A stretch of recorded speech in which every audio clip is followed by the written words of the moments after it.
At 6. Many woke up this morning fearing the worst. Flooding along the Delaware and Lehigh rivers had people living nearby on high alert. But as WFMZ's Bo Koltnow found out this morning, many feel like they got off easy. As dawn came, the water was watched.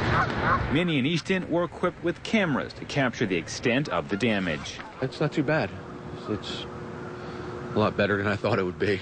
I expected it to be like a couple years ago over the bridge. Much of downtown was dry. At 7 this morning, water along Larry Holmes Drive measured only inches. The 8th highest in Easton's history.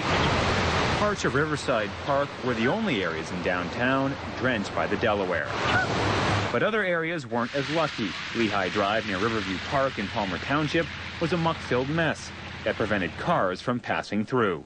A few miles down the same road, it was hard to tell where the Lehigh River stopped and the roads began. To give you an idea of just how deep it is, I'm going to use my very sophisticated tree branch to show water level here. I'm going to stick it in. There it is. So what, I don't know, it's maybe a foot or two, enough to flood several homes. That's your place right down there? This man, who goes by Oscar, was fearing the worst. I think there'll be financial loss, but I think we'll be able to cover it.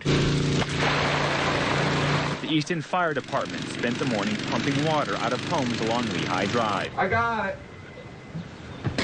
it, Joe. In some cases, basement floors were under 5 feet of water, not nearly as deep as some may have thought. Yes, I did expect much worse, but somehow or other, we've been lucky this time. Back in 2005 and 2006, we had a lot of coverage area that we needed to empty out and put back in the river where it belonged. However, the Delaware did leave its mark, as parts of 611 and River Road lived up to its name. Bo Koltnow, 69 News. And let's get a check of where the river levels stand right now. For that, we head over to meteorologist Amanda Cox in the Weather Center. Good evening, Amanda. Good evening, John. Well, I have good news. We are starting to see things coming to an end.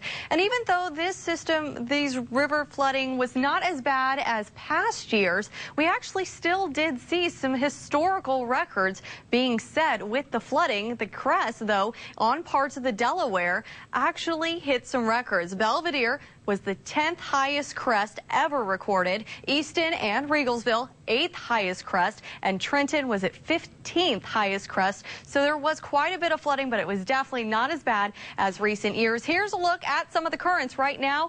Right now, Belvedere and Trenton are below flood stage. Easton and Riegelsville are still above, but very close, and the downhill slide is going to continue. We expect to see it moving below flood stage over the next hour or so, and then we'll be in the clear for the rest of the overnight. I'll have more details on this and your 6-day forecast in just a few minutes. John?